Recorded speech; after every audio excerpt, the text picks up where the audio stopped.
Il y a des histoires qui commencent par les pleurs d'un enfant. Pas le genre de pleurs que l'on ignore, que l'on calme d'une simple caresse avant que la journée ne reprenne son cours. Mais ce cri persistant et urgent qui traverse les murs, qui arrache au sommeil le plus profond, qui résonne dans les couloirs d'un appartement trop grand et trop vide, comme une alarme que personne n'avait programmée. C'est précisément ainsi que cette histoire commence, par un pleur, et par un silence là où une voix devrait répondre. Avant de nous plonger dans ce récit, abonnez-vous à la chaîne pour recevoir de nouvelles histoires chaque jour. Écrivez dans les commentaires depuis quelle ville vous suivez ce récit, car j'ai besoin de savoir jusqu'où va cette émotion. Et profitez-en pour laisser un pouce bleu, cela nous aide énormément à continuer de vous proposer des histoires qui restent gravées dans le cœur. Maintenant, venez avec moi, car ce qui s'apprête à se passer dans ce penthouse avec vue sur la Tour Eiffel à Paris va tout changer. Les pleurs de Léo commencèrent à 6h42 du matin. Alexandre Morel se réveilla en sursaut, comme toujours. Non pas parce que le babyphone était trop fort, mais parce qu'il avait développé au cours des 18 derniers mois une sorte de sixième sens auditif qui l'extirpait du sommeil avant même que l'appareil ne capte le moindre signal. C'était un réflexe bâti sur l'épuisement et la culpabilité, sur des nuits passées à fixer le plafond en pensant à la manière dont un homme capable de protéger les données de multinationales entières sur 3 continents avait été totalement incapable de protéger la seule chose qui comptait vraiment. Il s'assit sur le lit, passa une main sur son visage et sentit seulement alors que l'appartement était différent. Ce n'était pas le silence de l'aube, c'était un autre silence, plus dense, plus définitif. Claire n'était pas réveillée. Alexandre attendit. 30 secondes, 1 minute. Les pleurs de Léo continuaient, constants et implorants, et le couloir qui menait à la chambre de l'enfant restait plongé dans le noir, sans pas, sans le moindre mouvement. Il se leva, marcha jusqu'à la chambre de son fils, prit le petit dans ses bras et le calma avec l'efficacité pratique de celui qui avait appris les gestes du soin sans que personne ne les lui ait jamais enseignés. Léo cessa de pleurer en moins de 2 minutes, posa sa tête sur l'épaule de son père et laissa échapper ce soupir humide et satisfait que seuls les nouveau-nés savent émettre. Alexandre se dirigea vers la porte de la chambre de service. Il frappa, attendit, frappa de nouveau. Rien. Il poussa la porte. La pièce était rangée avec une précision qui semblait calculée. Le lit était refait, avec un soin qui n'appartenait pas au matin pressé. C'était l'ordre délibéré de celle qui avait lissé chaque pli, en sachant qu'elle ne reviendrait pas les défaire. Les draps étaient trop lisses. La fenêtre était fermée, le loquet tourné vers l'intérieur, comme si la personne partie avait réfléchi à chaque détail avant de franchir le seuil pour la dernière fois. Au crochet derrière la porte, où pendait habituellement le tablier beige que Claire portait durant la semaine, il n'y avait rien, juste le crochet vide, comme un point d'interrogation suspendu dans l'air. Alexandre regarda son fils, qu'il serrait contre lui. Léo le fixa de ses yeux châtains foncés identiques à ceux de sa mère, sans rien comprendre, avec cette expression typique des enfants qui ne trouvent dans le monde que l'éternel présent. C'est alors qu'il vit la feuille. Elle n'était pas sur le lit, ni sur la table de chevet. Elle était dans la main de Léo. L'enfant la serrait comme il serrait tout, avec ses doigts potelés et incertains, le papier froissé par la pression et la salive qui en humidifiait déjà un coin. Alexandre retira la feuille avec précaution, l'ouvrit lentement, comme s'il savait que ce qu'il s'apprêtait à lire serait différent de tout ce qu'il avait lu auparavant. L'écriture de Claire était petite et inclinée vers la droite, seulement 3 lignes. « Monsieur Alexandre, je vous demande pardon d'être parti ainsi. Il y a des choses que vous devez savoir sur moi et sur le petit. Cherchez dans l'armoire de ma chambre. » Alexandre relut ces lignes 2 fois, puis une 3e.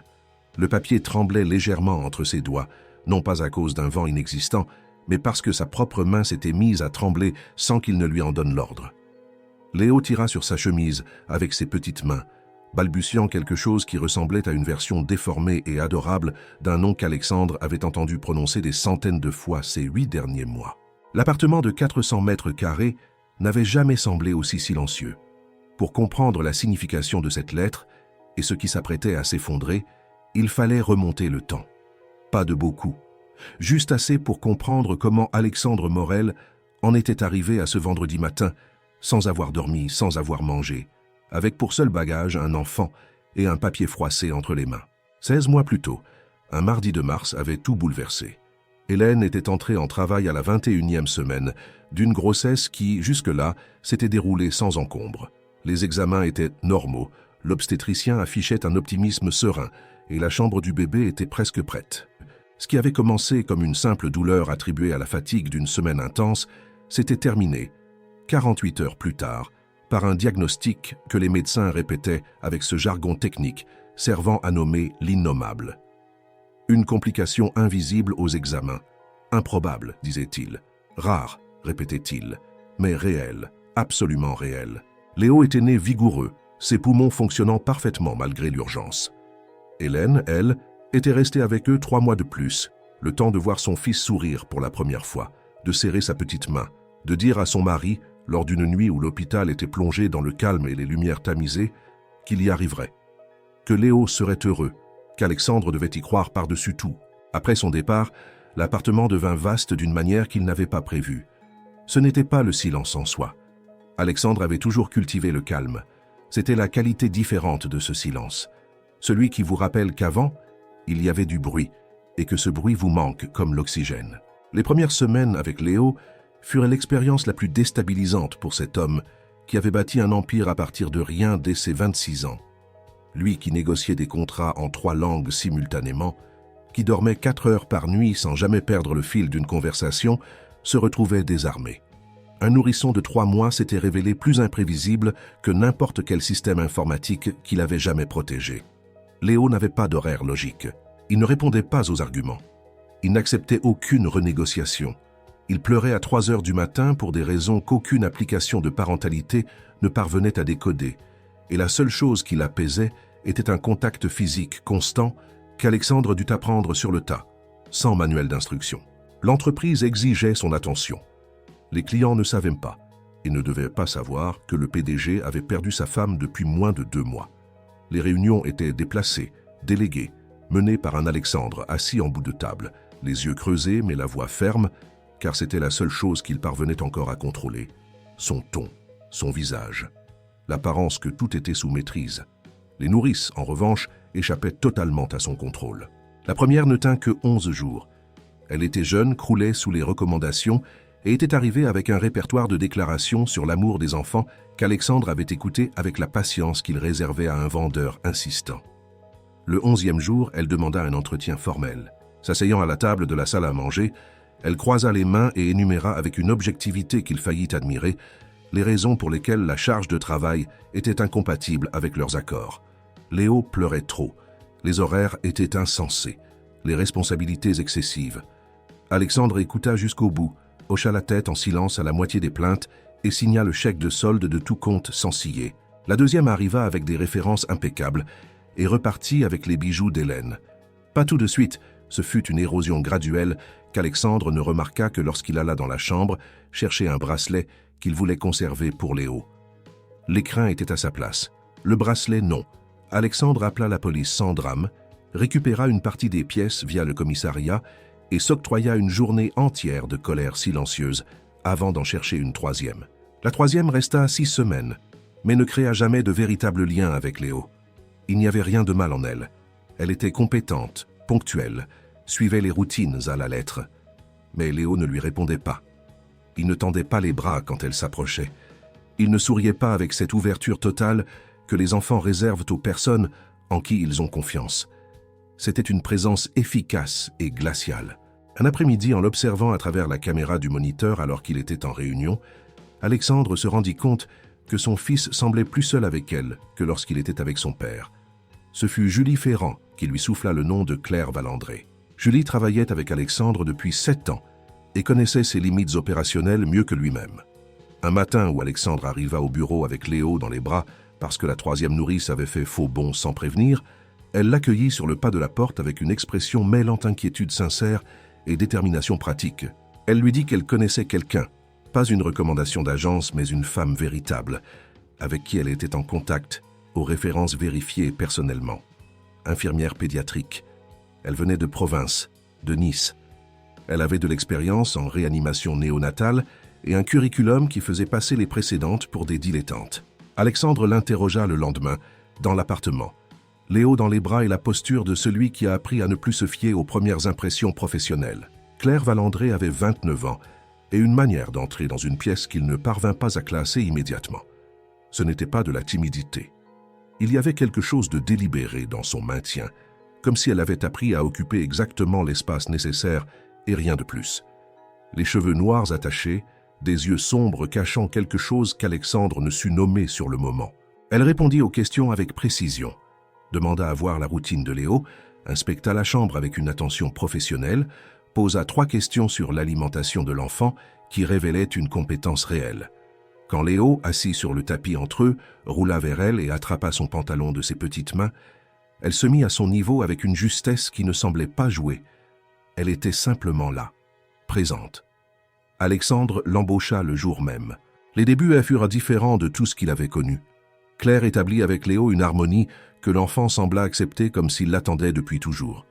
Les nuits s'améliorèrent dès la première semaine, non pas parce qu'elle faisait quelque chose d'extraordinaire, mais parce qu'elle dégageait une constance qui rassurait jusqu'au nourrisson. Léo cessa de se réveiller à 3 heures. Il commença à dormir par cycles entiers. Il se mit à sourire plus souvent durant la journée, à tendre les bras quand elle arrivait le matin, à babiller avec cette intensité typique de celui qui découvre que les sons produisent des réponses. Elle chantonnait pour lui.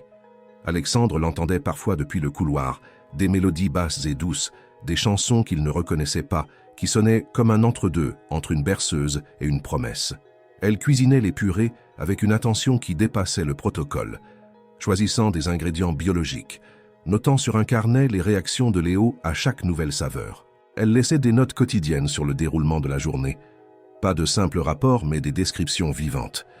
Léo a découvert aujourd'hui que taper sur le plateau de sa chaise haute fait du bruit. Il a continué pendant 20 minutes. Je crois qu'il aura le sens du rythme. Les soirs où Alexandre rentrait tard, après des réunions épuisantes, il trouvait l'appartement en ordre, son fils endormi et presque toujours un plat chaud qui l'attendait en cuisine, couvert d'un linge. Elle ne l'avait jamais proposé. Elle n'avait jamais demandé de reconnaissance. Cela arrivait, c'est tout, comme si cela faisait partie naturelle d'une logique de soins qu'elle appliquait à tout ce qui l'entourait, y compris, silencieusement, son employeur. Alexandre ne saurait dire quand exactement elle avait cessé d'être seulement une employée efficace.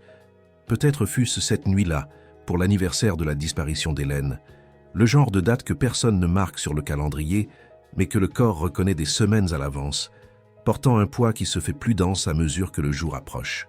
Il était rentré plus tôt que d'habitude, sans prévenir, avait traversé le salon dans le noir et s'était arrêté sur le seuil de la chambre de Léo. Claire était sur le fauteuil à bascule, l'enfant endormi dans ses bras. Aucune lumière n'était allumée.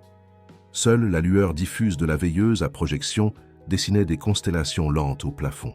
Elle caressait les boucles brunes de Léo d'un geste automatique et pourtant absolument présent. Et des larmes sillonnèrent son visage en silence. Pas les pleurs convulsifs d'une crise, mais cet autre pleur, plus profond, qui vient d'un lieu qui n'a plus l'énergie d'être bruyant. Elle n'avait pas remarqué l'arrivée d'Alexandre. Il resta immobile sur le seuil pendant un temps indéfini. Il y avait quelque chose dans cette scène qui le frappa à un endroit resté scellé depuis plus d'1 an. Pas une émotion facile à nommer, mais la reconnaissance qu'une autre personne, ici, portait un poids immense sans rien dire à personne. Lorsqu'elle s'aperçut qu'elle n'était plus seule, elle ne tressaillit pas. Elle ferma juste légèrement les yeux, prit une profonde inspiration et attendit qu'il dise quelque chose. Alexandre murmura qu'il était désolé, qu'il n'y avait pas besoin d'expliquer, qu'il comprenait bien comment, certains jours, la douleur se présentait sans prévenir. Elle resta silencieuse un moment. Puis elle dit d'une voix très basse qu'elle avait perdu quelqu'un, qu'elle travaillait avec les enfants parce que c'était la seule manière qu'elle avait trouvée pour continuer à avoir un but quand tout le reste s'était effondré. Elle ne dit pas qui, elle ne dit pas comment. Il y avait des strates dans ces mots qu'il perçut, mais qu'il ne chercha pas à creuser, car il avait appris, après Hélène, que certaines douleurs ont besoin de silence avant d'avoir besoin de mots. Cette nuit-là, pour la première fois, il l'appela par son prénom. Et il lui demanda d'en faire autant avec lui, quand il n'y avait personne d'autre aux alentours. Au cours des 6 mois suivants, la vie dans l'appartement avait trouvé un équilibre qu'Alexandre n'avait pas planifié. Il y avait une normalité tangible, une routine faite de petits rituels, d'une présence qui avait rempli ces couloirs trop vastes de quelque chose qui n'était pas exactement de la joie, mais qui en était le commencement.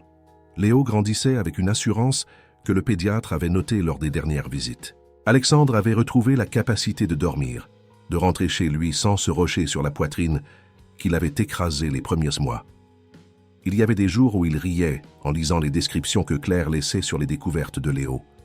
Et la légèreté de ce rire le surprenait comme une chose étrange et bienvenue.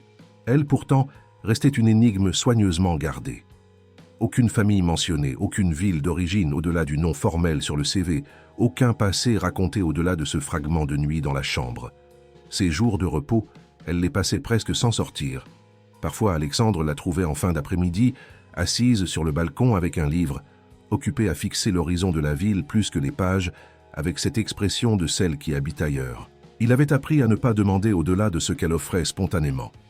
C'était un accord tacite entre deux personnes qui connaissaient le poids de devoir expliquer ce que l'on est encore en train de digérer. Mais dans les 2 semaines précédant ce vendredi, quelque chose avait changé dans la trame de son silence. Alexandre le remarqua d'abord à ses yeux. Claire avait l'habitude de maintenir le contact visuel quand elle parlait, pas de manière agressive, mais avec l'attention directe de celle qui écoute vraiment. Dans ces dernières semaines, son regard avait commencé à fuir. Elle cherchait la fenêtre avec une fréquence qui n'était plus contemplative. Elle était vigilante. Un après-midi, il la trouva immobile devant la vitre du bureau, fixant la rue en bas avec une expression qu'il reconnut pour l'avoir vue dans le miroir lors de ses pires mois, le visage de celui qui calcule les issues de secours. Un matin, elle était au téléphone dans la cuisine, la voix basse et urgente, le dos tourné à la porte. Quand elle s'aperçut de sa présence, elle raccrocha immédiatement et força un sourire qui atteignit ses lèvres, mais pas ses yeux. Alexandre ne demanda rien, mais le soupçon resta là à bourdonner dans sa tête. Une semaine avant de disparaître, elle lui demanda une avance sur son salaire. C'était la première fois en 8 mois qu'elle demandait quelque chose en dehors des accords.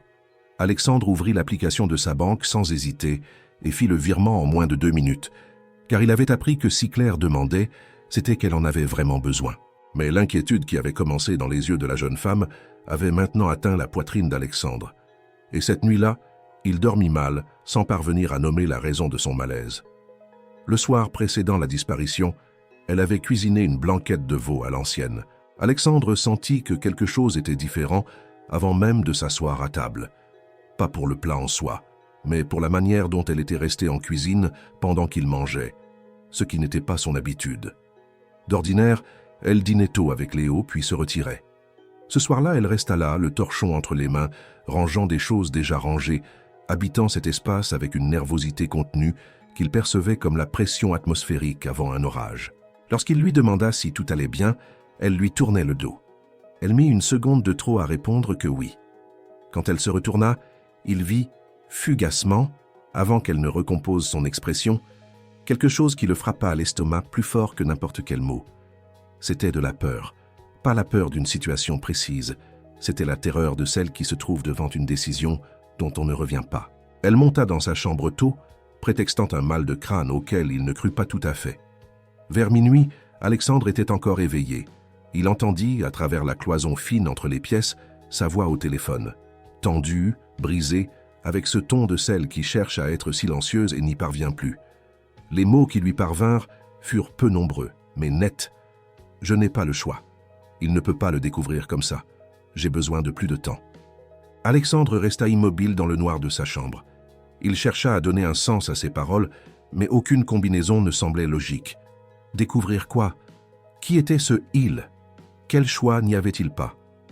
Il n'y eut aucune réponse possible dans cette nuit profonde. Le lendemain matin, Léo pleura. Claire n'apparut pas. Alexandre trouva la chambre rangée avec la rigueur des adieux et la lettre froissée dans la main de son fils. Maintenant, revenons à ce moment. À genoux au bord du lit, la feuille aux 3 lignes sur le tapis, Léo rampant vers lui avec ce sourire innocent et absolu, Alexandre Morel fit ce qu'il avait appris à faire devant chaque problème insurmontable. Il ferma les yeux 3 secondes, respira à fond et se leva. Il marcha jusqu'à l'armoire de la chambre de service, ouvrit la porte, écarta le linge que Claire avait laissé plier.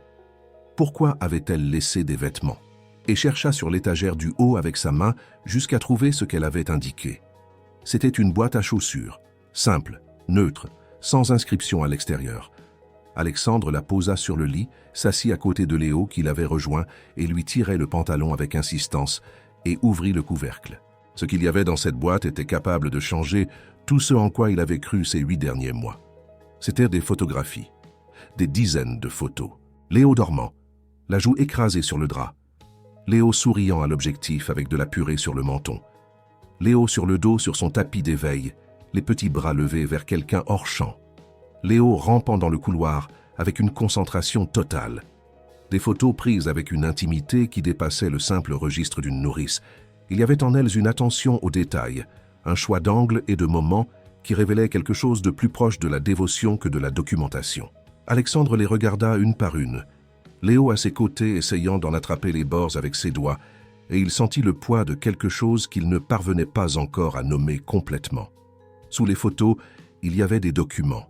Et là, sur l'acte de naissance que Claire avait caché au fond de la boîte, entre des rapports médicaux et un compte-rendu hospitalier portant la date exacte, Alexandre Morel trouva la première ligne d'une histoire qui s'était déroulée parallèlement à la sienne et qui s'apprêtait à donner un nouveau sens à tout ce qu'il avait vécu ces 8 derniers mois. Le nom sur le certificat était le sien. La date était la même que celle de Léo. L'hôpital était le même que celui où Hélène avait accouché. Et sous les documents, il y avait un journal à la couverture usée et aux pages qui n'attendaient que d'être lues. Alexandre ouvrit le journal, ses mains n'étant plus tout à fait fermes. Léo s'était installé contre lui, satisfait de l'attention reçue, et mordillait le bord d'un anneau de dentition en caoutchouc avec la concentration de celui qui accomplit un travail sérieux. La lumière du matin entrait par la fenêtre de la chambre, encore faible et rasante, et il y avait quelque chose de brutalement ordinaire dans cette scène. Le lit trop bien fait, le jouet orange, le tapis à motifs, l'homme assis au sol cherchant à comprendre ce qu'il tenait entre les mains. L'écriture de Claire dans le journal était différente de celle de la lettre. Plus ouverte, plus irrégulière. L'écriture de celle qui écrit pour soi, sans la conscience d'être lue. Les premières pages remontaient à 2 ans et demi plus tôt. Alexandre calcula rapidement, avant même que Léo n'existe, avant Hélène, avant tout. Il y avait une ligne dans la première entrée qu'il relut 2 fois avant de poursuivre. Et aujourd'hui, le médecin a confirmé 22 semaines. Je suis seul et je ne sais pas bien ce que cela signifie, mais mon cœur n'est pas triste. Mon cœur est plein d'une manière qu'il n'a jamais connue auparavant. Alexandre resta sur cette phrase un moment plus long que nécessaire, puis il continua. L'histoire qui se révélait entre les pages n'était pas celle qu'il avait imaginée en trouvant l'acte de naissance. Il s'était attendu, peut-être, à une sorte de plan calculé dès le début. Une femme, sachant ce qu'elle faisait à chaque étape. Ce qu'il trouva fut tout autre chose. Claire était tombée enceinte d'un homme nommé Richard. Les entrées les plus anciennes du journal ne le décrivaient pas avec colère, mais avec cette tristesse spécifique de celle qui a déjà dépassé la phase de la fureur et est arrivée de l'autre côté, là où ne reste que la compréhension et la lassitude. Richard était charmant au début, elle l'avait écrit clairement, sans excuse. Expansif, drôle, avec cette façon de faire paraître chaque situation comme une aventure qu'elle avait prise pour de la vitalité et qui n'était en réalité qu'une fuite. La fuite de celui qui ne tenait nulle part, qui remplaçait le calme par les paris, qui mesurait sa propre valeur à l'adrénaline de la gagne et à l'incapacité de s'arrêter quand il perdait. Quand elle avait découvert sa grossesse, il avait disparu 3 semaines avant de réapparaître avec une histoire à laquelle elle avait presque cru. Puis il avait disparu de nouveau. Lorsqu'il s'était manifesté pour la dernière fois, elle était au 8e mois de grossesse et les loyers étaient impayés. Il était arrivé chargé de dettes dont elle ignorait l'existence, avec des créanciers qui commençaient à appeler son numéro à elle parce qu'ils ne trouvaient plus le sien, avec des yeux qui ne parvenaient à se poser sur aucun point fixe. Il avait demandé de l'argent. La dernière entrée sur lui se terminait par une phrase qu'Alexandre lut avant de devoir s'arrêter. « Il est parti. Je n'ai pas pleuré. Je crois qu'une partie de moi savait depuis longtemps que cela finirait ainsi. » Les entrées suivantes concernaient la grossesse solitaire. Les examens où elle se rendait seule, la liste du trousseau montée sur un autre carnet, la nuit où les contractions avaient recommencé et où elle avait pris un taxi parce qu'il n'y avait personne d'autre à appeler. Comment elle avait regardé par la vitre du taxi les rues de Nice à 2 heures du matin en pensant, avec ce calme étrange qui accompagne parfois la peur, qu'elle s'apprêtait à rencontrer la personne la plus importante de sa vie. L'enfant était né au matin. Alexandre lut la description de la naissance lentement. Elle avait écrit avec une minutie qui révélait combien elle avait revisité ce moment dans sa mémoire, combien elle était revenue à ces mots pour préserver chaque détail avant que le temps ne les estompe. Le petit était né vivant, avec ce cri faible qu'elle décrivit comme le plus beau son jamais entendu, les yeux clos, les poings serrés, le petit nez écrasé de nouveau-né. L'infirmière le lui avait posé sur la poitrine et elle était restée immobile une seconde avant d'envelopper cette chose petite et parfaite de ses bras, et elle avait senti, elle l'écrivit exactement ainsi, que le monde avait enfin un sens, qu'il y avait une raison à tout ce qui avait été difficile, et que cette raison pesait 3 kilos et sentait le talc et le miracle. 23 minutes. C'est tout ce que cela avait duré. Alexandre dut arrêter sa lecture en arrivant à ce point.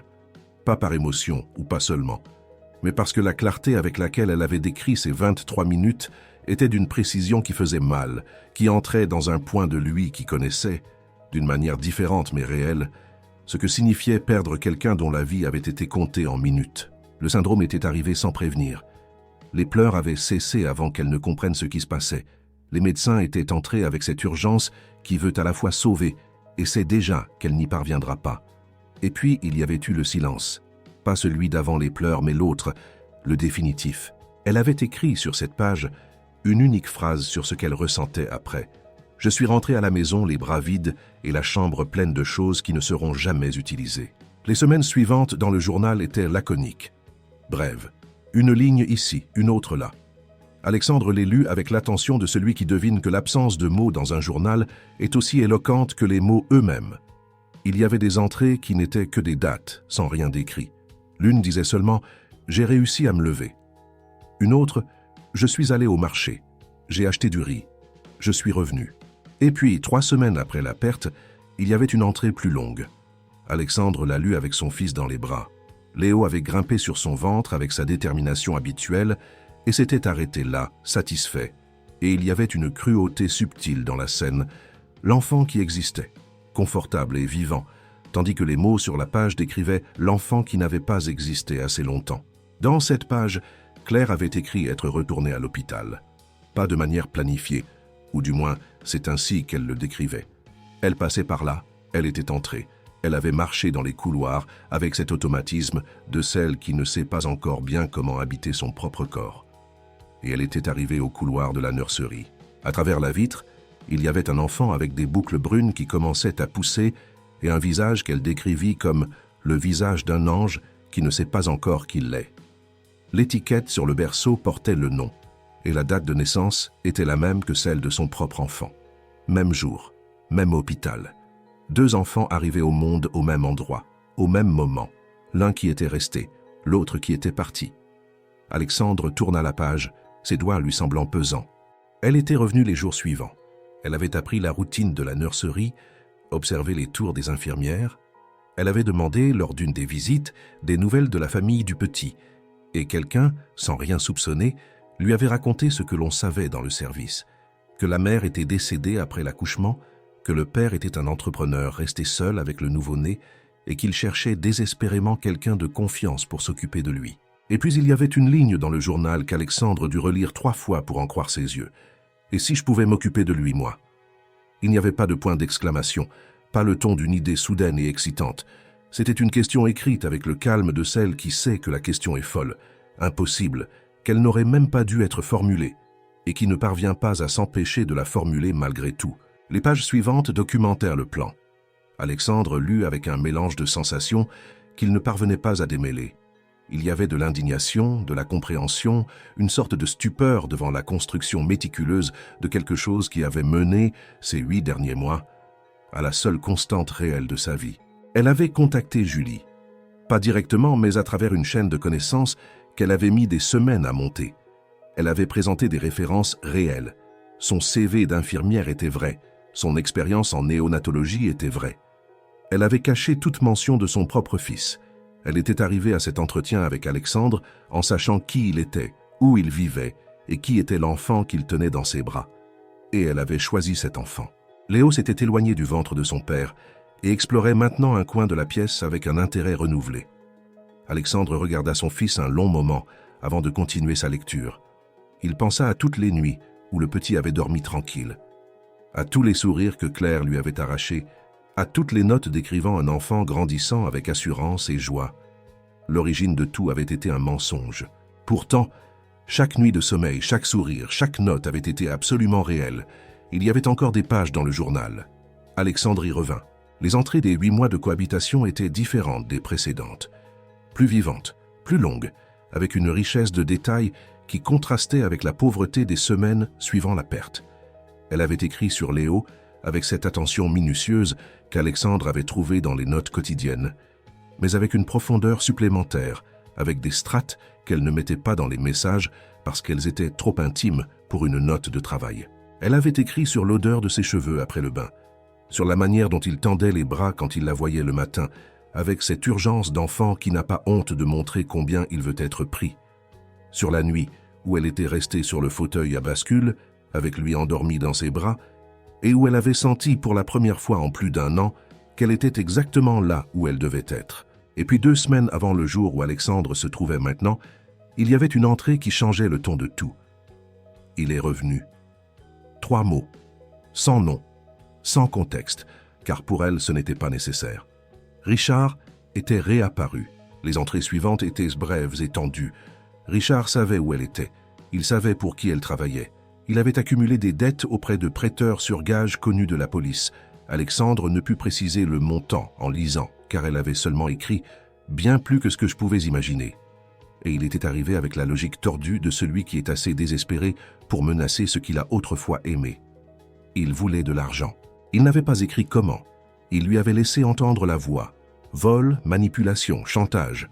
Tout ce qui pouvait extraire de l'argent de cet appartement. Elle avait essayé de gagner du temps. L'avance sur salaire avait été la tentative de le calmer provisoirement, de gagner des jours pour réfléchir. Cela n'avait pas fonctionné. La dernière entrée du journal datait de la nuit précédente. L'écriture était différente, plus grande, moins contrôlée, comme si la main qui écrivait n'avait pu maintenir la discipline habituelle. Il n'y a plus d'issue qui ne blesse quelqu'un qui ne mérite pas de l'être. Si je reste, il trouvera le moyen d'atteindre Alexandre ou Léo. Si je pars, Alexandre comprendra de lui-même. J'ai laissé le journal pour qu'il sache la vérité entière, pas la version que je choisirais de raconter, mais la vérité réelle, avec tout ce qui a été laid et tout ce qui a été vrai en même temps. Je vais aller au commissariat dénoncer les menaces. C'est la seule chose que je sache faire qui ne provoque pas d'autres dommages. Après, je ne sais pas. Mais le petit est en sécurité, et cela suffit. Alexandre ferma le journal. Léo était revenu en rampant vers lui et essayait de grimper sur sa jambe avec sa détermination habituelle. Alexandre le prit dans ses bras, posa son menton sur les boucles de l'enfant et resta là un moment hors du temps. Juste ce poids, cette chaleur et cette odeur que Claire avait décrit dans les pages qu'il venait de lire. Puis il se leva. Il appela Julie avant même d'arriver à la cuisine. Sa secrétaire répondit à la 2e sonnerie. Alexandre résuma ce qu'il avait découvert avec une objectivité qui ne trahissait aucune des couches de ce qu'il avait ressenti en lisant le journal, car cela viendrait plus tard, quand il y aurait du temps. Julie resta silencieuse 3 secondes après avoir écouté, puis dit qu'elle allait annuler tous les rendez-vous de la journée. Alexandre dit non, d'annuler seulement ceux de la matinée, que dans l'après-midi il devrait être joignable au téléphone, mais que la réunion avec les commissaires aux comptes ne pouvait attendre. Julie dit avoir compris. Et puis, après une pause, elle ajouta qu'elle était sincèrement désolée. Alexandre la remercia et raccrocha. Le 2e appel fut pour son avocat, Stéphane Deluc. Stéphane était un pénaliste depuis 22 ans et possédait la qualité qu'Alexandre appréciait plus que tout autre chez un professionnel. Il ne posait pas de questions superflues. Quand Alexandre décrivit la situation, menaces d'extorsion, nature des dettes, référence à des usuriers aux antécédents connus, Stéphane dit 3 phrases. Qu'il avait besoin d'un maximum d'informations sur l'homme, que la première étape était d'activer un enquêteur de confiance avant toute démarche formelle, qu'Alexandre ne devait pas contacter l'autre partie directement tant qu'il n'y aurait pas plus d'informations. Alexandre raccrocha et resta immobile 1 seconde, le téléphone à la main. Puis, il appela le gardien. Gérard, le gardien du tour du matin, présent dans l'immeuble depuis près de 10 ans, répondit depuis la réception de sa voix habituelle, neutre et professionnelle. Alexandre demanda s'il y avait quelque chose qu'il devait savoir sur les mouvements dans l'immeuble ces dernières semaines. Il y eut un silence, le genre de silence de celui qui décide quelle quantité d'informations il est opportun de partager avec le propriétaire du penthouse. Puis, Gérard dit qu'il y avait un homme. Il était apparu pour la première fois 1 semaine et demie plus tôt. Il restait sur le trottoir devant l'immeuble, parfois assis sur un muret, parfois tournant sans but apparent. Il n'était pas entré, ne s'était pas approché du comptoir. Mais Gérard l'avait remarqué parce que l'allure de l'homme était incohérente avec le profil du quartier. Vêtements négligés, regard inquiet, ce genre d'agitation contenue que les gardiens vétérans apprennent à reconnaître. Il y avait des caméras à l'entrée et dans le garage qui avaient enregistré l'homme à au moins 5 occasions différentes. Alexandre demanda les enregistrements. Gérard accepta. L'enquêteur Marc Blanc répondit à la première sonnerie. Il avait été recommandé par Stéphane à 2 occasions précédentes. Jamais pour quelque chose d'aussi urgent, mais Alexandre avait gardé le contact car il avait appris que certaines pièces sur l'échiquier devaient être prêtes avant que la partie ne commence. Marc écouta le résumé, posa 4 questions précises et dit qu'il lui faudrait 3 heures pour une première vérification. Alexandre regarda Léo, qui était retourné sur son tapis d'éveil et se concentrait sur un jouet musical avec cette profondeur qu'ont les enfants quand ils découvrent qu'en pressant une touche, le monde produit un son. La scène était si commune, si ordinaire, si absolument séparée du poids de ce qui s'était passé ce matin-là, qu'Alexandre ressentit quelque chose qui n'était pas exactement absurde. C'était la conscience aiguisée que la normalité et la crise peuvent exister dans le même espace simultanément, et que l'obligation d'un père était de garantir que l'une ne consume pas l'autre.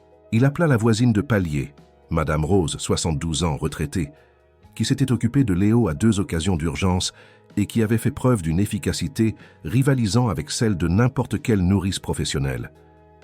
Elle arriva en 10 minutes, en chaussons et avec l'air de celle qui a déjà compris qu'il s'agissait d'une situation sérieuse sans avoir besoin d'explications complètes. Alexandre lui donna des instructions pour le déjeuner de Léo et sortit. Dans le garage, avant de démarrer la voiture, il regarda les caméras. Il voyait les enregistrements sur son portable via le système de sécurité de l'immeuble. Et il était là, l'homme, sur l'une des images d'il y a 2 jours, à l'extérieur, face à la façade. L'image n'avait pas une résolution suffisante pour les détails, mais elle en avait assez pour qu'un enquêteur expérimenté puisse travailler. Alexandre transféra les fichiers à Marc, puis resta un moment le téléphone à la main. Il y avait une partie de lui, celle qui avait lu l'intégralité du journal, qui avait tenu son fils dans ses bras en digérant chaque ligne, qui se trouvait à un point qui n'était pas de la colère. Ce n'était pas de l'absolution non plus.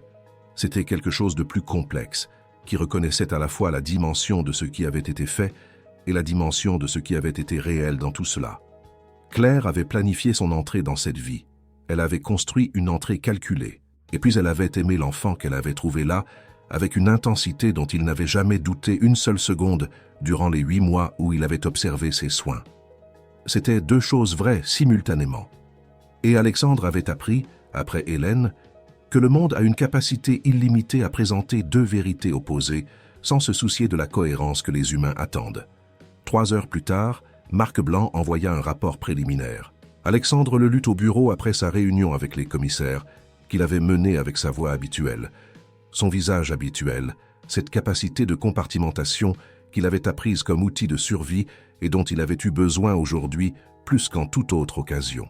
Le rapport identifiait Richard Gava, 31 ans, résidant dans un appartement à Saint-Denis, avec des antécédents pour paris clandestins et une traînée de dettes accumulées qui confirmait ce qui était décrit dans le journal. Les usuriers auprès desquels il avait contracté ses dettes avaient des antécédents connus au commissariat. La valeur totale s'élevait à environ 100 000 €. Et il y avait une ligne à la fin du rapport que Marc avait ajoutée sans commentaire, juste comme un fait. Les registres des caméras de la gare du Nord montraient une femme correspondant à la description de Claire Valandret achetant un billet pour Nice à 5h23 du matin. Alexandre ferma le rapport. Il resta les yeux fixés sur l'écran éteint de l'ordinateur un instant. Puis il appela Stéphane. Il y avait une décision à prendre. Et elle devait être prise vite, car les caméras de la gare, comme Marc l'avait ajouté dans un message vocal envoyé juste après le rapport, montraient aussi autre chose. Il y avait 2 hommes qui s'étaient approchés de Claire dans la zone des départs. Une discussion brève, intense, captée seulement par le langage corporel car il n'y avait pas de son. Et puis elle était sortie avec eux, manifestement contre son gré, essayant de ne pas attirer l'attention, les mouvements de celle qui est emmenée de force et sait que crier ne ferait qu'empirer les choses. Il l'avait prise. La voix de Stéphane à l'autre bout de la ligne était calme, le calme professionnel de celui qui a géré des situations pires. Il dit que la police devait être alertée, qu'il y avait un protocole, qu'avec les images et le nom de l'homme, le processus serait plus rapide que pour des cas sans aucune trace, qu'Alexandre devait se rendre au commissariat immédiatement. Alexandre dit oui. Il raccrocha, prit les clés de la voiture.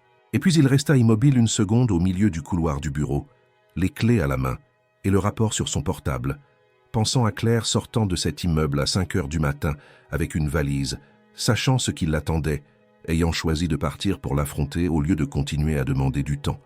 Pensant à la dernière ligne du journal, le petit est en sécurité. Alexandre sortit dans le couloir d'un pas rapide, descendit au garage et avant de démarrer le moteur, envoya un message à Madame Rose disant qu'il rentrerait plus tard que prévu, de rester avec Léo jusqu'à ce qu'il la prévienne. Puis il alluma le moteur et s'immergea dans la nuit parisienne qui commençait à se refermer sur la ville comme toujours, sans demander la permission, sans se soucier de ce qui se passait dans les penthouses, dans les gares, dans les entrepôts de la périphérie, dans les vies qui se croisaient et s'éloignaient à l'intérieur de ce labyrinthe énorme et indifférent. Le commissariat se trouvait dans un bâtiment qui semblait construit à une autre époque et jamais mis à jour pour suivre les suivantes. Alexandre arriva à 6h30 du soir et fut reçu par une commissaire qui écouta le résumé avec l'attention de celle qui est habituée à séparer ce qui est pertinent du bruit émotionnel. La commissaire Valérie Constant avait passé la quarantaine et avait les épaules droites de celle qui a appris que l'efficacité est la seule forme d'humanité concédée par le système. Elle demanda les fichiers des caméras. Alexandre les transféra depuis son portable sur le champ. Elle les examina en silence pendant 3 minutes, appela un adjoint, demanda d'imprimer les arrêts sur image les plus nets des 2 hommes à la gare, puis regarda Alexandre avec une expression mêlant évaluation et quelque chose de proche de la reconnaissance. Elle dit connaître l'organisation, que ce n'était pas la première fois que ce groupe d'usuriers apparaissait dans des situations de ce genre, qu'avec les images et le passé de Richard Gava, il était possible d'agir, mais que la procédure formelle demanderait du temps, des jours, peut-être plus, et que si la femme avait été emmenée de force, il y avait une fenêtre qui se rétrécissait au fil des heures. Alexandre dit comprendre, demanda ce qu'il pouvait faire à l'extérieur pendant que la procédure formelle avançait. Elle répondit que techniquement la réponse était rien, et que techniquement il y avait d'excellentes raisons pour qu'il respecte cette réponse. Alexandre dit comprendre cela aussi. Il sortit du commissariat avec le numéro de portable de la commissaire Constant et une coordination implicite qui n'avait pas été verbalisée tout à fait, car certaines choses fonctionnent mieux si elles ne sont pas dites jusqu'au bout. Marc Blanc l'attendait dans la voiture. C'était un homme de 50 ans avec un visage construit exprès pour ne pas laisser de traces, ni sympathique ni antipathique, juste présent, fonctionnel, le genre de visage qui se dissout dans la mémoire des témoins. Il avait une carte ouverte sur son portable et 2 adresses marquées. La première était l'appartement de Richard Gava à Saint-Denis. La seconde était 2 entrepôts désaffectés près du port de Marseille, sur la route des trafics illicites, où l'organisation avait opéré à au moins 3 occasions précédentes, documentées par la police. Alexandre regarda les 2 adresses, fit un calcul, dit qu'ils iraient d'abord à l'appartement. Saint-Denis était une ville dans la ville, avec sa logique, sa vitesse, ses contrastes, qui n'avaient pas à se justifier auprès des quartiers du centre. L'appartement de Richard Gava était dans un immeuble de 4 étages, sans ascenseur, dans une rue qui avait plus de nids de poules que d'asphalte. Alexandre monta les 3 volets d'escalier, avec Marc à ses côtés, et frappa à la porte avec l'objectivité de celui qui n'est pas là pour négocier, mais pour informer. Richard ouvrit la porte et mit une seconde à reconnaître que l'homme devant lui était l'employeur de Claire. Ce fut un temps suffisant pour qu'Alexandre voie ce que l'homme était devenu, non pas la figure menaçante imaginée en lisant le journal, mais quelque chose de plus triste et dangereux à la fois, un homme brisé qui avait perdu la capacité d'évaluer les conséquences parce que chaque décision avait été prise à l'intérieur d'un désespoir qui ne voyait plus d'issue rationnelle.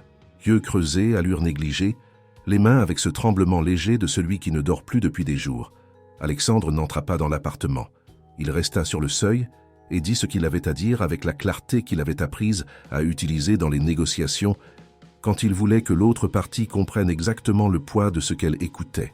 Il dit savoir pour les dettes, pour les menaces, que les caméras de l'immeuble l'avaient enregistré, que le nom de Richard était maintenant dans un rapport remis au commissariat 1 heure plus tôt, et qu'il y avait 2 voies disponibles à cet instant. La première était la coopération, dire où se trouvait Claire, témoigner contre l'organisation et entrer dans un parcours de protection incluant une assistance juridique et une issue à cette spirale. La seconde était de ne pas coopérer, et dans ce cas, le rapport suivrait son cours et le nom de Richard resterait là où il était, sans aucune circonstance atténuante. Richard le fixa un long moment. Alexandre vit dans ce regard le calcul en cours. non pas celui de celui qui a la force morale de choisir, mais celui de celui qui évalue quelle option laisse le moins de dommages immédiats. C'était le calcul de celui qui avait réduit sa propre existence à ce genre d'arithmétique. Puis Richard prononça l'adresse. L'entrepôt se trouvait à 40 minutes, dans une zone que la ville avait oubliée avec l'efficacité qu'ont les métropoles pour oublier ce qui n'est pas rentable de maintenir en vie. Marc conduisit parce qu'Alexandre reconnut avec la froide lucidité qui apparaît parfois dans les crises que son état émotionnel était incompatible avec le volant. Il n'y avait pas de panique. Il y avait une urgence qui avait éliminé tout le superflu, ne laissant que l'objectif. Ils arrivèrent quand le soleil était déjà tout à fait couché. Pendant le trajet, Marc avait appelé Stéphane, qui avait appelé la commissaire Constant, laquelle avait lancé la procédure formelle sur la base de l'adresse confirmée par Richard. Le protocole était en mouvement. La commissaire avait dit qu'il faudrait au moins 40 minutes pour organiser les ressources nécessaires. Alexandre avait 40 minutes. Et il avait décidé que ce n'était pas du temps dont il disposait. Marc dit que techniquement, il ne devrait pas entrer, qu'il avait des obligations légales limitant ce qu'il pouvait faire. Il le disait pour la forme. Alexandre dit comprendre. Il sortit de la voiture. L'entrepôt était une structure rouillée, avec des fenêtres sans vitres et des portes métalliques qui grinçaient. La lumière à l'intérieur provenait de générateurs, une lumière jaune et instable qui rendait tout plus cru qu'il ne l'aurait été de jour. Il y avait 4 hommes. Il y avait Claire. Elle était sur une chaise au fond de l'entrepôt, les mains liées derrière le dos avec une corde épaisse, une coupure sur la lèvre, l'œil gauche avec un début d'hématome qui l'avait gonflé assez pour tendre la peau. Mais elle était droite. Elle avait les épaules hautes de celle qui a décidé de ne pas se rapetisser, indépendamment de ce qui se passait autour. Quand elle vit Alexandre entrer, la première chose qu'elle fit fut de lui crier de s'en aller. Sa voix était claire, ferme, avec une autorité qui ne seyait pas à la position où elle se trouvait. Elle avait cette qualité de Claire qu'il avait appris à connaître en 8 mois, la capacité d'occuper exactement l'espace nécessaire, de projeter une présence même quand le scénario était totalement adverse. Alexandre ne s'en alla pas. Les 4 hommes se tournèrent vers lui.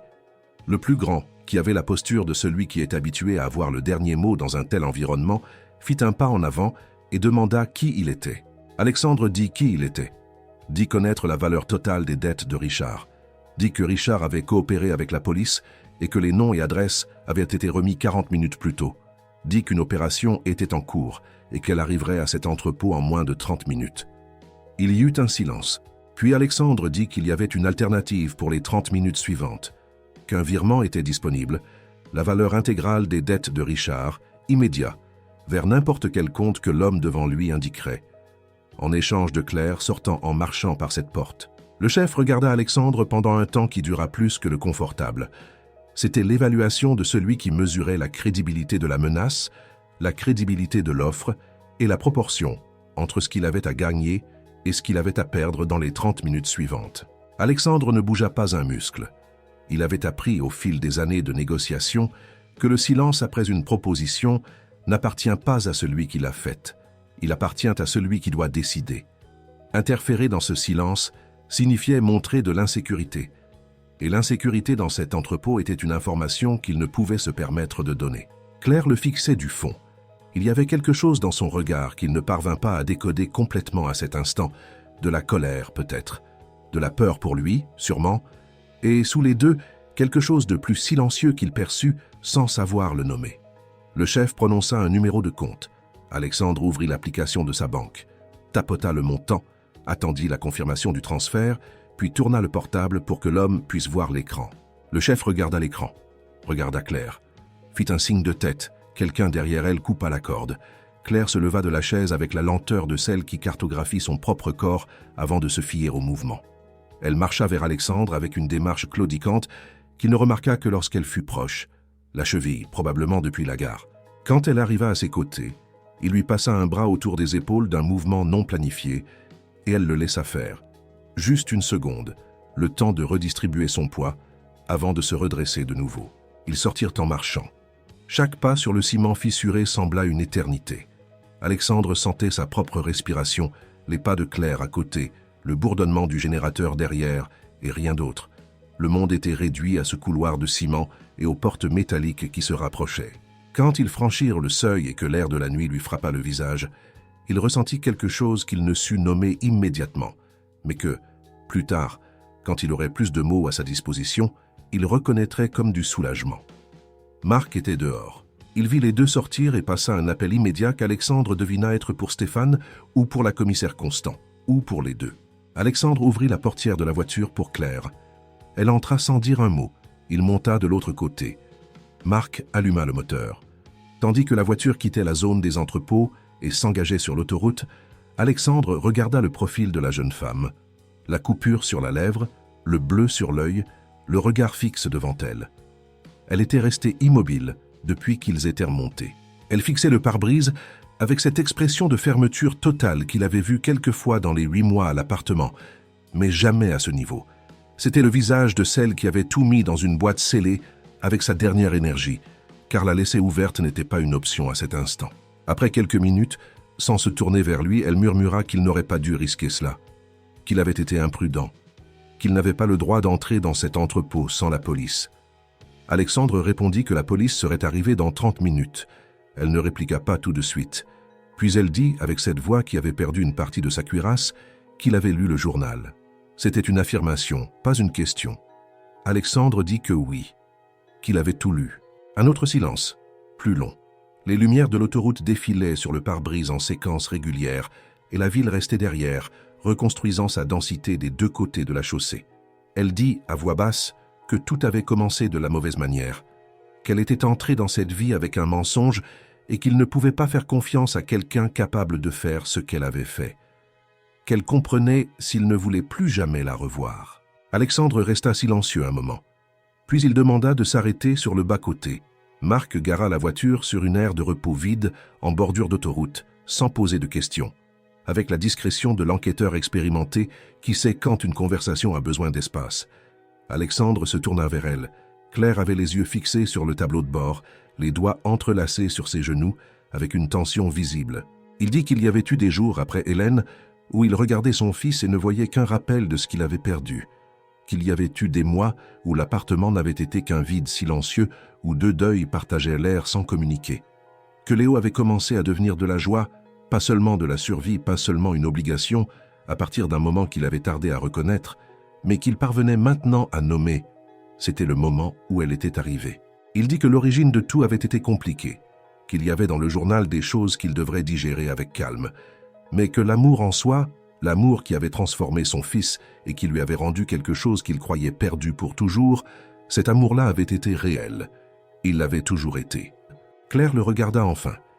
Il y avait des larmes dans ses yeux qui n'étaient pas encore tombées. Le genre de pleurs qui reste piégé parce que la personne n'a pas encore décidé si elle pouvait s'offrir le luxe de pleurer. Il vit, une seconde, quelque chose s'ouvrir dans le visage de celle qui restait d'ordinaire fermée. Puis elle se couvrit le visage de ses mains et éclata en sanglots. Ce ne furent pas des pleurs délicats. Ce fut l'effondrement de celle qui avait soutenu trop de poids pendant trop longtemps et qui était enfin arrivée à un point où il n'y avait plus de force pour résister. Alexandre resta en silence à côté d'elle, sans essayer de l'interrompre, sans lui dire que tout allait bien, car ce n'était pas vrai. Ils le savaient tous les deux. Et l'honnêteté de cet instant était plus importante que le réconfort. Quand les larmes diminuèrent, elle s'essuya le visage du revers de la main et resta à regarder devant elle. Puis elle dit, d'une voix encore rauque, qu'il y avait beaucoup de choses à résoudre, qu'elle avait menti sur qui elle était, qu'il y avait des conséquences qui ne disparaissaient pas juste parce qu'il avait été généreux. Alexandre répondit qu'ils affronteraient une chose à la fois, et que la première était de rentrer à la maison. La seconde chose, que ni l'un ni l'autre ne dit à voix haute cette nuit-là, mais qu'ils savaient tous deux être là à les attendre, était beaucoup plus compliquée, beaucoup plus nécessaire, et demanderait bien plus de temps qu'une nuit sur l'autoroute pour être bâtie. Dans les jours qui suivirent, l'appartement retrouva un son. Pas le même qu'avant. Il était différent, plus prudent, avec une qualité qu'Alexandre ne parvenait à décrire que comme la consistance de quelque chose qui s'était brisé et que l'on remontait avec la conscience de chaque pièce individuelle. Claire était restée dans l'appartement cette première nuit, parce qu'il n'y avait aucun autre endroit qui ait du sens. Sa cheville allait plus mal qu'elle ne l'avait montré dans l'entrepôt, il y avait une coupure à soigner, et la commissaire Constant avait demandé qu'elle ne quitte pas la ville, car ses dépositions seraient nécessaires. Alexandre avait préparé la chambre d'amis sans poser de questions, avait laissé de la glace enveloppée dans un linge devant la porte de la salle de bain et était allé se coucher à 11 heures, sans parvenir à dormir avant tard. Léo s'était réveillé à 6h30, comme toujours. Et cette fois, quand Alexandre ouvrit la porte de la chambre d'Amy pour voir si elle avait besoin de quelque chose avant d'aller chercher l'enfant, il entendit des pas. Elle était déjà réveillée, en chaussettes et t-shirt, les cheveux lâchés et l'œil encore tuméfié. Quand elle ouvrit la porte et vit Alexandre avec Léo dans les bras, l'enfant tendit les bras vers elle, avant même qu'un mot ne soit prononcé. Elle le serra contre elle, et pendant un long instant, elle resta immobile dans le couloir, Léo pressé contre sa poitrine, le visage enfoui dans les boucles brunes du petit, les yeux clos avec l'intensité de celle qui garde un moment dans son corps, comme si elle pouvait en avoir besoin à l'avenir. Alexandre resta immobile sans rien dire, car il y avait des choses dans cette scène qui n'avaient pas besoin de narration pour être comprises par quiconque avait perdu quelqu'un. Puis Léo commença à réclamer son petit déjeuner. Une version balbutiante et déterminée du son, et la scène se fondit dans la normalité du matin. Durant les 3 jours suivants, tandis que les dépositions étaient rendues et que l'enquête avançait, il y eut une négociation silencieuse sur la manière d'occuper le même espace après que tout eut changé. Claire s'occupait de Léo avec son dévouement habituel. Il y avait quelque chose en elle, dans ce soin, qui ne dépendait pas des circonstances extérieures. C'était une partie de ce qu'elle était devenue, ou peut-être de ce qu'elle avait toujours été. Mais il y avait aussi une distance nouvelle qu'elle maintenait envers Alexandre, la délicatesse de celle qui est consciente que trop de présence pourrait être interprétée comme de l'impertinence après ce qui avait été révélé. Alexandre reconnaissait cette distance car il en avait pratiqué des versions similaires pendant plus d'1 an après Hélène. C'était la distance de celui qui ne sait pas avec certitude quel espace il occupe légitimement dans le monde, après que tout s'est réorganisé. Au 4e jour, Stéphane les convoqua dans son cabinet. C'était une rencontre qu'Alexandre avait demandée. Non pour des formalités juridiques, mais parce qu'il y avait des choses qui devaient être dites avec clarté, en présence de quelqu'un garantissant que cette clarté soit réelle, et non seulement une version commode de la réalité. Stéphane possédait cette qualité. Il parvenait à dire des vérités difficiles avec la température neutre de celui qui ne juge pas, mais nomme ce qui existe. Ils restèrent assis dans une petite salle de réunion, avec un café que personne ne but tout à fait. Stéphane expliqua les positions légales de chacun. Claire avait accompli des actes qui pouvaient, en théorie, avoir des conséquences. Elle avait construit une entrée basée sur des omissions délibérées, présenté des références qui, bien que vraies dans les faits, étaient incomplètes quant aux informations essentielles. Alexandre, d'un autre côté, avait effectué un paiement qui techniquement pouvait être interprété comme une transaction avec un groupe criminel, bien que le contexte et l'urgence en atténuent l'analyse.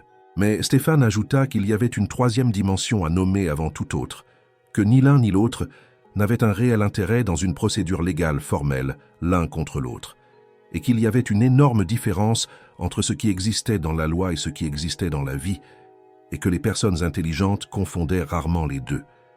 Alexandre dit qu'il n'y avait aucune intention de procéder. Claire dit comprendre qu'il y avait des conséquences dépendant seulement de ce qu'Alexandre déciderait, et que n'importe laquelle de ces décisions serait juste.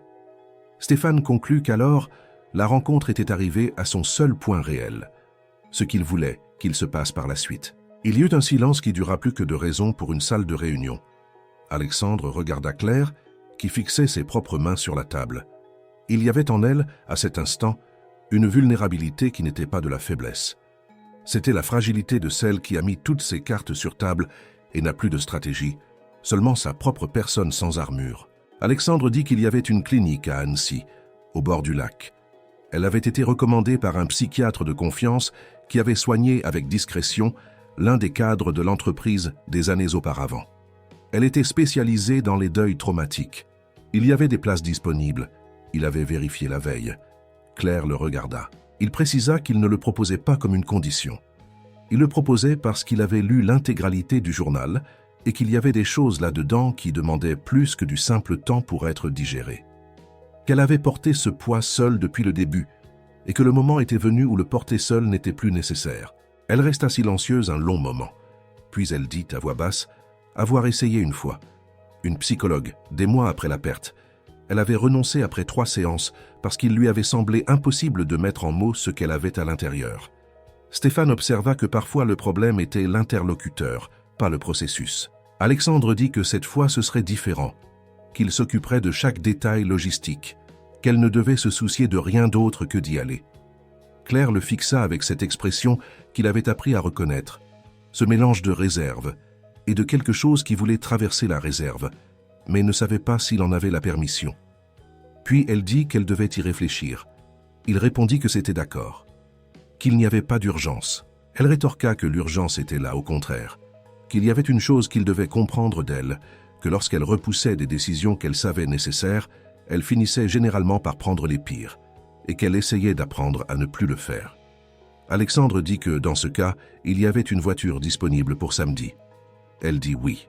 Annecy se trouvait à quelques heures de Paris, et il y avait quelque chose dans la géométrie de ce voyage qui avait du sens pour Alexandre. Pas la distance kilométrique, mais le changement d'air quand la route commençait à longer le lac et que la ville restait derrière. C'était le genre de changement que le corps sent avant que l'esprit ne l'analyse. Claire resta silencieuse pendant presque tout le trajet, mais c'était un silence différent de celui tendu des semaines précédentes. C'était un silence qui avait de l'espace en son sein. Elle regardait par la vitre avec cette attention qui semble parfois vide et parfois très pleine, selon qui regarde. Une fois, elle dit, sans contexte, que cela faisait longtemps qu'elle n'était pas sortie de Paris. Alexandre répondit le savoir. Elle ne répliqua pas, mais tourna légèrement le visage vers la vitre, comme si le commentaire avait touché quelque chose de pas encore prêt à être transformé en mots. La clinique était dans une ancienne villa entourée d'une végétation dense et d'un air qui sentait l'humide et le lac. La directrice, une femme aux cheveux gris avec le calme de celle qui a choisi cet endroit parce qu'elle en avait besoin avant de pouvoir l'offrir aux autres, les accueillit à l'entrée. Elle parla directement à Claire, Alexandre étant présent mais non inclus dans la conversation, d'une manière qui révélait une expérience dans ces dynamiques. La famille qui accompagne, la personne qui reste. Quand Alexandre s'en alla, il s'arrêta un instant dans le couloir avant de sortir. Claire était de dos, occupée à regarder par la grande fenêtre de la réception vers le jardin extérieur. Il y avait quelque chose dans sa posture, les épaules, l'inclinaison de la tête, qui était différent de n'importe quelle pose qu'il avait vue chez elle durant les 8 mois de cohabitation. Comme si le poids qu'elle avait porté s'était redistribué par le seul fait d'être arrivé là. Il partit sans rien dire. Certains arrivés n'ont pas besoin de discours. La vie dans l'appartement prit une autre consistance dans les mois qui suivirent. Léo continua de grandir avec la vitesse incompréhensible des enfants, qui transforment les semaines en nouvelles versions d'eux-mêmes sans demander l'avis de personne. Il était passé de 18 à 20 mois, puis à 22, et chaque phase apportait des nouveautés qu'Alexandre documentait avec une attention qu'il reconnaissait lui-même, comme finalisée, en partie, pour avoir quelque chose à montrer lors des visites du samedi. Il y allait chaque semaine, toujours avec de nouvelles photos sur son portable, et les dernières semaines, avec de petites vidéos qu'il avait appris à monter avec une application que Julie lui avait installée avec la patience d'une maîtresse d'école. Léo racontant à la caméra avec ce babillage qui commençait à avoir de plus en plus de syllabes reconnaissables, ce qu'il avait découvert durant la semaine.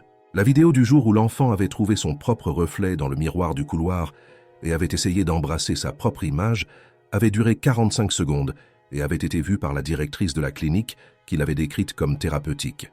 Claire répondait aux visites avec une progression qu'Alexandre observait comme il observait Léo, sans s'attendre à un rythme spécifique, mais en reconnaissant les changements quand ils apparaissaient.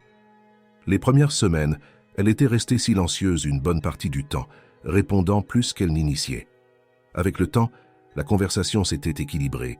Plus tard, il y avait des jours où elle parlait de ce qui était abordé dans les séances avec une ouverture qu'il avait imaginé demander bien plus de temps. Lors d'une des visites, alors qu'ils étaient assis sur une terrasse avec vue sur le lac et que l'air était frais comme seul cet endroit savait l'être, elle lui parla de son enfant. Pas les faits. Ceux-là, il les avait lus dans le journal. Mais l'histoire à l'intérieur des faits. Comment elle avait choisi le prénom Léo avant même d'en connaître le sexe. Comment elle avait passé toute sa grossesse à lire sur le développement fœtal avec l'attention d'une étudiante. Non parce qu'elle avait étudié dans le secteur, mais parce qu'elle voulait connaître chaque phase de la vie de cet être qui arrivait. Comment elle avait conservé la première paire de petits chaussons dans une boîte dès la 20e semaine, parce qu'elle les avait vus dans une vitrine et n'avait pu passer son chemin. Elle dit qu'il y avait 23 minutes qu'elle vivait et revivait sans cesse. Pas comme une torture. Il y avait la thérapie pour cela. Il y avait un processus, mais comme de l'amour. Comme la seule forme d'amour restait intacte de tout cela, car 23 minutes était le temps où il avait existé. Et elle avait appris que la durée d'un amour et la grandeur de l'amour n'étaient pas la même chose. Alexandre l'écouta jusqu'au bout. Quand elle eut fini, il y eut un silence qui n'était pas vide. C'était ce genre de silence qui descend quand quelqu'un dit une vérité énorme et que l'espace autour a besoin d'un moment pour l'accueillir. Il dit comprendre la différence entre durée et grandeur. L'avoir vécu. Elle dit le savoir. Ils restèrent un moment en silence à regarder le lac, et il y avait là-dedans une intimité qui n'avait besoin d'aucun autre mot. La semaine suivante, il amena Léo. Il en avait parlé avec la directrice auparavant, non pour demander la permission, mais par respect pour le parcours, pour vérifier si le moment était opportun. La directrice était restée silencieuse une seconde, puis avait dit que le moment était venu, qu'il y avait certaines guérisons que les thérapeutes n'obtenaient que jusqu'à un certain point et que le reste avait besoin de la vie réelle pour s'achever. Alexandre arriva avec l'enfant dans les bras et s'arrêta à l'entrée de la terrasse où Claire était assise. Elle n'avait pas été prévenue. Elle leva les yeux du livre qu'elle avait sur les genoux et resta immobile une seconde qui parut bien plus longue que la réalité. Léo la reconnut avant toute chose. Il y avait une version de son prénom que l'enfant avait pratiquée ces dernières semaines, pas complète, mais clairement intentionnelle. Et ce fut ce son qui sortit quand le petit la vit. Un appel, insistant et confiant. Les petits bras tendus vers elle avec cette urgence irrépressible. Claire posa son livre au sol. Elle se leva. Et puis elle traversa la terrasse et le prit dans ses bras et resta là, debout, le visage pressé contre les boucles brunes de l'enfant et les yeux clos. Et elle pleura. Pas les pleurs de douleur vus auparavant, pas ceux épuisés de l'entrepôt. C'était un pleur différent, plus léger. Celui qui sort quand quelque chose qui était brisé commence, lentement et avec peine, mais vraiment, à se réparer. Alexandre resta sur le pas de la porte sans entrer. Il y avait des scènes qui n'étaient pas siennes à occuper entièrement. Elles devaient être témoignées d'une certaine distance, avec le respect de celui qui comprend être en train de voir se produire quelque chose de sacré. Après un moment, Léo commença à lui tirer les cheveux avec un enthousiasme excessif, comme il le faisait avec quiconque restait immobile trop longtemps à portée de ses mains, et les pleurs se transformèrent en rires avant même qu'elle ne s'aperçoive de la transition. Alexandre entra sur la terrasse et s'assit sur la chaise d'en face. Ils restèrent là tandis que le soleil descendait derrière les montagnes et que l'air se faisait plus froid. Léo alternait l'exploration des plaintes et la demande de bras de l'un ou de l'autre avec la démocratie affective de celui qui n'a pas encore appris que le monde a des hiérarchies. Et il y avait dans cet après-midi, dans cette terrasse fraîche, dans cette villa à quelques heures de la ville, avec un enfant survivant et 2 adultes ayant appris que survivre n'est que le début. Une version de famille que personne n'avait planifiée et qui, précisément pour cela, était arrivée avec une solidité que les choses planifiées ont rarement. Alexandre ne dit rien sur le futur cet après-midi-là. Il avait appris que certaines conversations doivent attendre le bon moment et que le bon moment s'annonce rarement. Il apparaît simplement quand les conditions sont prêtes. Cet après-midi-là, les conditions se préparaient, mais il y avait encore du temps, et cela aussi faisait partie de l'histoire. Richard Gava fit partie de l'accord. Alexandre ne s'était pas attendu à s'en soucier. Il avait prévu que le nom de Richard ne soit qu'une variable. Dans le processus, quelqu'un ayant rempli sa fonction d'informateur et qui disparaîtrait ensuite dans la logique de ses propres conséquences. Mais il y avait quelque chose dans le journal qui lui était resté gravé plus que prévu. Non pas les entrées sur les menaces, mais les plus anciennes. Celles où Claire avait écrit avant que le deuil ne prenne tout. Celles décrivant Richard comme quelqu'un ayant été, sincèrement, charmant avant de se perdre. Et la manière dont elle en avait écrit, sans colère résiduelle, avec cette compréhension qui apparaît parfois quand le temps a passé et que la douleur a été digérée, avait laissé chez Alexandre une inquiétude qu'il n'avait pu archiver avec le reste. Ce n'était pas de la sympathie exactement. C'était plus proche de la reconnaissance que les histoires ont rarement des méchants absolus. Il y avait, dans la trajectoire de Richard, celle de quelqu'un s'étant perdu à l'intérieur d'une compulsion qu'il n'avait probablement pas choisie autant qu'il en avait été choisi. Et il y avait, au fond de tout, un enfant ayant existé 23 minutes qui était le fils des deux, ce qui rendait Richard, d'une manière qu'aucun décret n'effacerait, partie de l'histoire de Claire, et, par extension, partie de l'histoire de tout ce qui était arrivé dans cet appartement. Stéphane avait organisé la partie formelle. Richard avait témoigné contre l'organisation avec une coopération suffisante pour obtenir une réduction de peine significative. L'avocat commis d'office avait été clair sur la voie disponible. Réhabilitation pour le jeu, suivi supervisé, extinction progressive d'une dette résiduelle, avec l'assistance d'un fond qu'Alexandre lui-même avait indiqué avec discrétion sans apparaître explicitement. C'était Stéphane qui avait dit, lors d'un des entretiens finaux, qu'il y avait des personnes qui ne se reprenaient que lorsqu'elles avaient la preuve concrète que la structure autour d'elles les soutenait, que Richard était de ce type, que le geste d'Alexandre, structurer une issue qui n'était l'obligation de personne, avait probablement fait plus que n'importe quel processus formel. Alexandre avait écouté sans trop commenter. Il y avait des choses qu'il faisait pour des raisons qu'il ne parvenait pas à expliquer tout à fait et qui ne devenaient claires qu'avec le temps. Celle-là en avait été une. Julie sut tout. Pas tout d'un coup, par morceaux au fil des semaines, à mesure que les événements s'organisaient en une séquence compréhensible. Alexandre le lui avait raconté parce qu'une partie de ce qui s'était passé incluait son indication et parce que Julie avait construit en 7 ans de travail le droit de savoir les choses qui influençaient ce qu'elle-même avait aidé à bâtir. La réaction de Julie avait été, comme presque tout chez elle, plus complexe que ce qu'une réponse simple pouvait contenir. Il y eut un moment de silence quand il arriva à la partie du journal. Puis, une question directe. Était-il en colère contre elle pour avoir indiqué quelqu'un étant entré dans cette vie avec une histoire incomplète?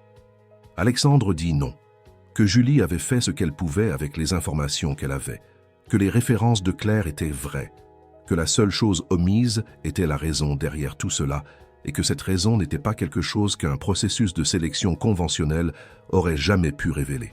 Julie resta silencieuse, puis elle dit avec l'objectivité directe qu'Alexandre appréciait tant, avoir compris dès le début que Claire était différente, qu'il y avait en elle quelque chose d'incompatible avec la posture d'une employée remplissant seulement une fonction, qu'elle l'avait appelé dévouement parce que c'était le mot le plus proche, mais qu'elle s'était demandé une ou deux fois d'où venait cette intensité. Alexandre répondit que maintenant, il le savait. Julie hocha la tête, et elle ajouta que le sachant maintenant, cette intensité avait un sens qui rendait tout ce qui s'était passé, la manière dont Léo avait grandi, la manière dont l'appartement avait récupéré de la vie, non moins réelle pour avoir eu cette origine. Juste différent, Alexandre dit que c'était exactement ce qu'il pensait aussi. L'entreprise avait continué de fonctionner durant tout ce temps, avec l'efficacité qu'Alexandre avait construite délibérément, une structure opérant indépendamment de lui. Il y avait eu des moments, dans les pires jours après Hélène, où il avait été reconnaissant pour cette structure d'une manière qu'il n'avait pas prévue.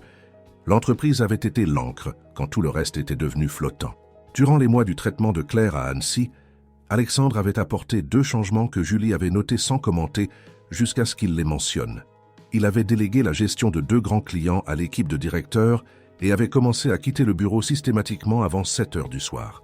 Pour celui qui avait été le genre de PDG que les caméras enregistraient dans le couloir à 10 heures du soir chaque semaine, c'était un changement qui parlait plus que n'importe quelle déclaration formelle. Julie l'avait évoqué une seule fois, un après-midi où il sortait et où elle fermait son ordinateur. Elle avait dit seulement l'avoir remarqué. Alexandre avait répondu avoir compris qu'il y avait des choses qui ne pouvaient attendre la fin d'une dernière réunion. Elle avait souri sans lever les yeux de son sac et n'avait rien ajouté de plus. C'était le genre de commentaire qui se fermait sur lui-même, sans besoin de suite. Léo dépassa les 2 ans durant cette période de transition. Alexandre avait planifié la fête avec l'attention de celui qui avait appris tardivement que les rituels comptent, non parce qu'un enfant de 2 ans comprenait la différence entre une fête bien organisée et une mal faite, mais parce que les rituels sont pour les adultes autant que pour les enfants. Ils sont la manière dont les gens marquent le temps et disent « Ici, il s'est passé quelque chose. Ce moment compte. Souvenons-nous-en. » Claire était encore à Annecy la semaine de l'anniversaire. Alexandre avait appelé la directrice pour demander s'il était possible d'organiser une visite différente, non le samedi habituel, mais un vendredi, pour apporter le gâteau, les bougies et l'insistance de Léo à vouloir souffler avant l'heure. La directrice avait accepté. Elle dit qu'il y avait un jardin à l'arrière de la villa où il pourrait de faire quelque chose de simple, que Claire était à un point du parcours où de tels moments faisaient partie de la guérison n'était pas une exception. Alexandre était arrivé avec l'enfant, le gâteau au chocolat que le petit avait aidé à se faire, dans la version de 2 ans, qui consiste à fourrer les doigts dans la crème et goûter la moitié des ingrédients avant qu'ils ne finissent dans le moule. 2 bougies, un ballon bleu ayant survécu miraculeusement au voyage, et Madame Rose sur le siège arrière qui avait insisté pour venir car elle avait gardé l'enfant pendant des semaines et avait le droit de le voir souffler sa bougie. Le jardin à l'arrière avait une table en bois brut sous un grand arbre, et l'air était frais comme seule cette altitude savait l'être. Pas le froid de la ville, mais ce froid propre qui entre dans les poumons et vous fait vous sentir plus réveillé. Claire était arrivée dans le jardin avec un manteau, et avec cette légèreté sur le visage qu'Alexandre avait commencé à reconnaître. Non la légèreté de celle qui n'a jamais souffert, mais celle spécifique de celle qui a assez souffert pour savoir ce qui vaut, et ce qui ne vaut plus le poids d'être porté. Léo l'avait vue depuis la porte du jardin, et s'était élancé, ou plutôt, était parti dans ce galop enthousiaste et légèrement déséquilibré, vers elle. Elle l'avait pris dans ses bras avec la facilité que les mois de cohabitation avaient imprimée dans le corps de chacun. Et Léo avait commencé à narrer l'existence du gâteau et des bougies avec l'urgence de celui qui partage une nouvelle vitale. Ils avaient la chanté « Joyeux anniversaire » sous l'arbre, dans la fraîcheur de l'après-midi, avec Madame Rose qui chantait faux, fort et fièrement, et la directrice qui apparaissait discrètement sur le pas de la porte arrière pour regarder. Elle dirait plus tard à Alexandre que cela avait été un moment important du parcours, mais Alexandre pensa qu'elle était apparue pour quelque chose de plus simple. Léo souffla sur la bougie avec l'aide de 3 adultes qui soufflèrent ensemble avant qu'il n'en ait besoin, car personne n'avait pu résister, et l'enfant était resté avec l'expression de celui qui ne savait pas bien ce qui s'était passé, mais que c'était manifestement important. Après le gâteau, quand Madame Rose eut emmené Léo faire un tour dans le jardin et que l'après-midi se fut fait plus calme, Alexandre et Claire restèrent assis à la table en bois avec les restes de la fête autour, serviettes froissées, l'assiette avec les miettes, le ballon bleu attaché à la branche la plus basse de l'arbre. Elle dit, en regardant Léo au fond du jardin, qu'il y avait des jours où elle se réveillait encore avec la sensation qu'il y avait quelque chose qui n'allait pas. Non le deuil aigu du début, mais un fantôme de poids que le corps avait appris à porter et qui apparaissait parfois avant que la conscience ne soit assez éveillée pour le reconnaître, que la thérapeute disait que c'était normal. Qu'il y avait une différence entre guérir et oublier, et que guérir ne signifiait pas que le poids disparaisse tout à fait. Cela signifiait apprendre à le porter de manière qu'il n'empêche plus de marcher. Alexandre répondit connaître cette sensation, qu'il y avait des matins où il se réveillait avant Léo et restait immobile, et qu'à cet instant, il y avait encore une version d'Hélène présente, non le deuil désespéré, mais l'absence qui reste après que la douleur passe. Qu'il avait appris à vivre avec cette absence non avec résignation, mais avec quelque chose de proche du respect, pour le temps ayant existé, pour l'amour ayant été réel. Elle le regarda. Il ajouta avoir compris la différence entre durée et grandeur, l'avoir vécu. Elle hocha la tête. Ils restèrent un moment en silence à regarder le verre, et il y avait là-dedans une intimité qui n'avait besoin d'aucun autre mot.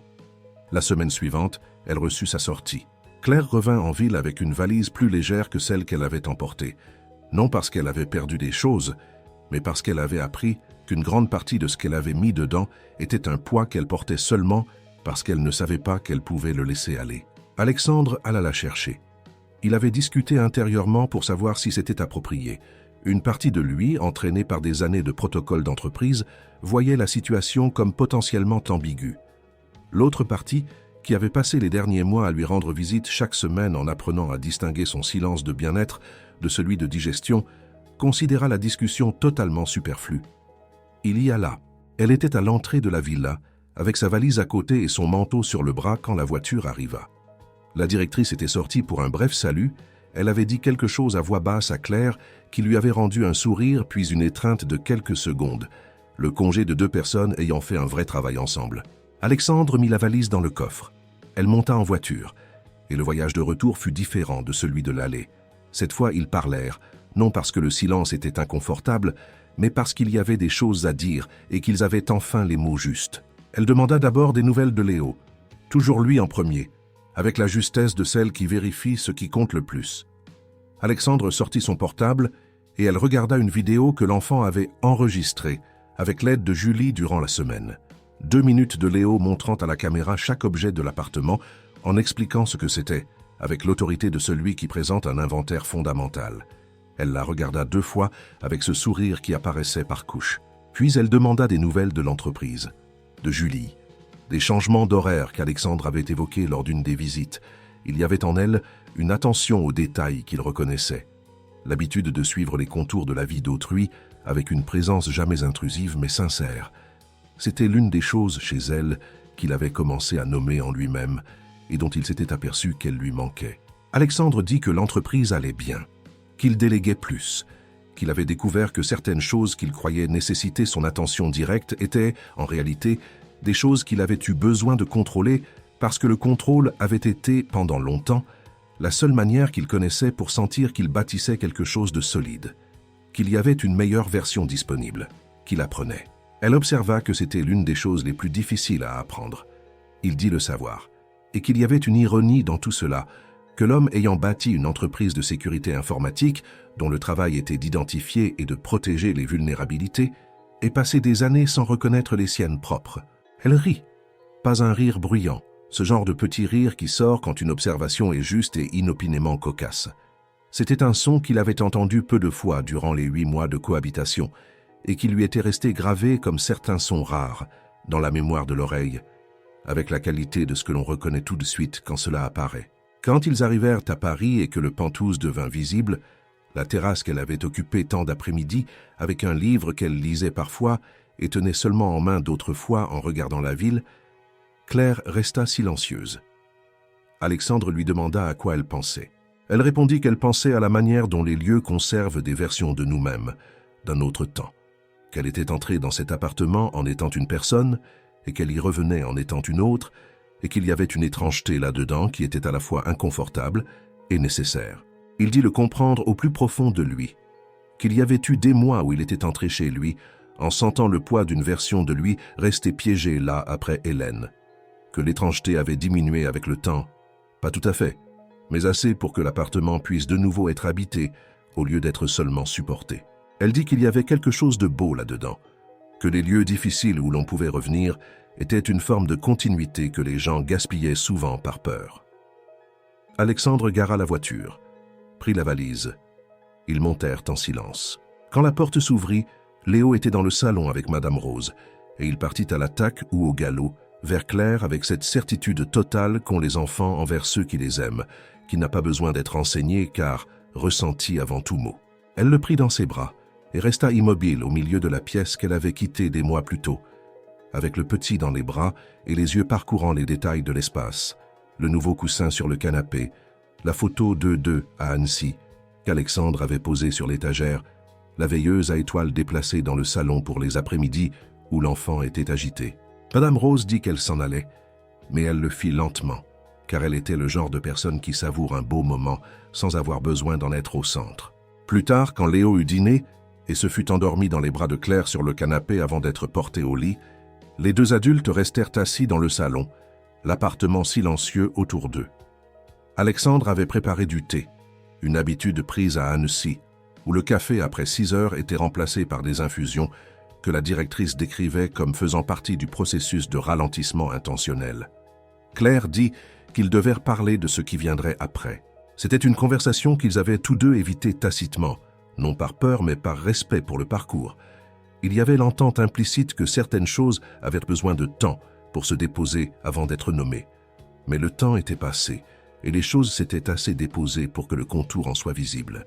Elle dit avoir beaucoup réfléchi à ce qui était honnête de sa part, qu'il y avait une offre implicite dans le geste d'Alexandre d'aller la chercher, dans la voiture qui avait attendu, dans les visites du samedi jamais manquées, et qu'elle devait faire attention à ne pas confondre la gratitude avec le sentiment, et le sentiment avec la dépendance. Alexandre répondit y avoir pensé lui aussi, qu'il y avait une version de ce soin qui était du paternalisme, lui résolvant un problème qui n'était pas le sien pour des raisons servant plus son propre ego que la jeune femme, et qu'il y avait une autre version qui était simplement un choix, qu'il avait passé des mois à examiner laquelle des deux opérait en lui, et qu'il était arrivé à une conclusion aussi simple qu'honnête. Il avait trouvé en Claire, non pas la nourrice efficace, non pas la personne s'occupant de son fils, mais la femme véritable apparue cette nuit-là sur le fauteuil à bascule, quelqu'un avec qui il voulait continuer à bâtir. Il précisa que ce n'était pas une proposition formelle, qu'il n'y avait pas de pression temporelle, ni d'attente de réponse immédiate. C'était juste la vérité dite à voix haute, car il avait appris que garder les vérités pour soi en attendant le moment parfait signifiait parfois perdre le moment lui-même. Claire se tut pendant un temps qu'il ne chercha pas à combler. Puis elle dit avoir passé une partie de sa vie adulte à être trop prudente avec ce qu'elle demandait à l'existence, parce qu'elle avait appris que les choses demandées parfois n'arrivaient pas, ou arrivaient et repartaient, et qu'elle avait construit une habileté à ne pas avoir besoin qui était devenue une armure si parfaite qu'elle ne savait plus où finissait l'armure et où elle commençait. Elle dit avoir appris à Annecy que l'habileté à ne pas avoir besoin n'était pas la même chose que le choix de ne pas vouloir, et qu'il y avait une différence qu'il lui avait fallu beaucoup de temps pour percevoir. Alexandre attendit. Elle dit que oui, qu'elle voulait rester, qu'elle voulait être la marraine officielle de Léo avec tout ce que ce titre représentait pour eux. Non seulement un rôle familial, mais un engagement de présence commencé avant même d'avoir un nom, et qu'elle était maintenant prête à appeler par son nom. Et puis elle ajouta qu'il y avait une autre chose restée du parcours à Annecy. Quelque chose que la thérapeute avait dit semblait impossible alors, mais qui était devenu plus possible avec le temps. Qu'il y avait un chemin pour elle et pour lui qui pouvait être parcouru doucement, sans hâte, bâti sur l'honnêteté de deux personnes connaissant déjà les histoires difficiles l'une de l'autre et ayant malgré tout choisi de rester dans la même pièce. Alexandre répondit que c'était exactement le chemin qu'il entendait proposer. Elle dit que, dans ce cas, elle était d'accord. Il y avait quelque chose de légèrement absurde et de complètement beau dans cet instant. Deux adultes négociant le début de quelque chose avec le sérieux de ceux ayant appris à leurs dépens que certaines choses ne s'improvisent pas et le soin de ceux sachant que trop de prudence peut empêcher l'avènement de ce qui doit être. Et au milieu de tout cela, la veilleuse à étoiles projetait des constellations lentes au plafond du salon, car Léo avait commencé à mieux s'endormir avec elle allumée, et quelqu'un, Alexandre ne se souvenait plus qui, avait commencé à la laisser allumer au-delà de la chambre de l'enfant, car il y avait quelque chose de réconfortant dans ce mouvement. Dans les semaines suivantes, la vie dans l'appartement prit un rythme nouveau sans être étrange. Il y avait des ajustements, de petites négociations d'espace et d'habitude que quiconque commence à bâtir une vie ensemble reconnaîtrait. Claire était de l'école de ceux préférant le silence le matin jusqu'au deuxième café, et Alexandre avait appris à le respecter avec une facilité qui l'avait surpris, lui qui pendant 2 ans avait été la personne se réveillant le portable à la main pour vérifier ses mails avant de se lever. Elle avait remarqué qu'il laissait ses clés à des endroits aléatoires et avait posé un petit crochet près de la porte sans cérémonie. Et il avait commencé à l'utiliser avec la justesse de celui ayant toujours su que c'était là la bonne place. Il y avait des après-midi où Claire emmenait Léo au parc pendant qu'Alexandre travaillait, et des après-midi où il sortait plus tôt et les y rejoignait. Il y avait cette scène d'un homme en costume cravate arrivant sur une place sablonneuse et s'asseyant sur le banc à côté d'une femme aux cheveux attachés et d'un enfant bâtissant des châteaux avec un sérieux architectural. Il y avait là quelque chose que quiconque passerait reconnaîtrait sans besoin d'explication. Julie avait commenté, un matin où elle était passée prendre des documents et les avait trouvés au petit déjeuner, qu'il y avait une différence au bureau qu'elle avait noté. Elle n'avait pas dit laquelle. Elle avait juste dit l'avoir noté. Alexandre avait répondu comprendre ce qu'elle observait, et Julie avait haussé les épaules, pris les feuilles, et était partie sans besoin d'autre chose, car 7 ans d'histoire rendaient certaines observations tout à fait explicatives par elles-mêmes. La rencontre avec Stéphane sur les aspects formels fut brève. Il y avait des choses à régulariser. Le contrat de travail devait être clôturé proprement, il y avait des questions de documents liés au parcours de Claire qui devaient être rangées, il y avait la question formelle de la marraine qui avait des étapes pratiques au-delà de l'intention. Stéphane avait géré tout cela avec son efficacité habituelle et avait observé à la fin d'une réunion avoir traité beaucoup de cas en 22 ans et qu'il était rare de voir une situation entièrement compliquée se convertir, par des choix délibérés de personnes de caractère, en quelque chose de simplement bon. Alexandre dit être d'accord. Stéphane ferma son portable et dit que pour ce jour-là, c'était tout. Il y eut un après-midi vers la fin de cette période, où Alexandre était rentré chez lui après une longue réunion et avait trouvé le salon différent, pas rangé, juste habité d'une manière révélant tout un après-midi de présence. Le tapis d'éveil de Léo était étendu avec les jouets autour d'un cercle révélant un jeu inventé sur le moment. Il y avait 2 verres de jus sur la table basse, l'un clairement celui de Léo et l'autre celui de Claire. Il y avait une traînée de crayons de couleur sur le papier craft étalé au sol où l'enfant avait laissé sa version de l'art et Claire la sienne à côté, et les 2 versions dialoguèrent d'une manière qui n'avait de sens que vues ensemble. Alexandre était resté immobile sur le pas de la porte, sans que personne ne le voie arriver. Ils étaient dans le couloir, il entendait les voix, une grande et une petite, dans une conversation sur quelque chose qu'il ne distinguait pas bien, mais qui avait le ton d'une chose sérieuse pour ceux qui la faisaient. Il y avait une chose qu'il avait apprise ces 2 dernières années. qu'il y a une différence entre une vie supportée et une vie habitée, et que la différence ne réside pas dans les circonstances extérieures. Elle réside dans la qualité de la présence à l'intérieur de celle-ci. Il avait supporté les mois après Hélène. Il avait appris, avec Léo puis avec Claire, à habiter de nouveau. Il entra dans le couloir en annonçant son arrivée par un petit bruit, et Léo courut vers lui avec son galop habituel. Claire apparut derrière, les cheveux lâchés et un sourire qui était devenu, ces dernières semaines, la première chose qu'il cherchait en rentrant. Il y avait une conversation à avoir. Il y avait un prochain chapitre à bâtir.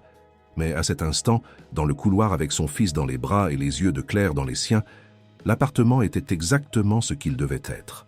Le deuxième anniversaire de Léo avait été à Annecy. Le troisième fut dans l'appartement.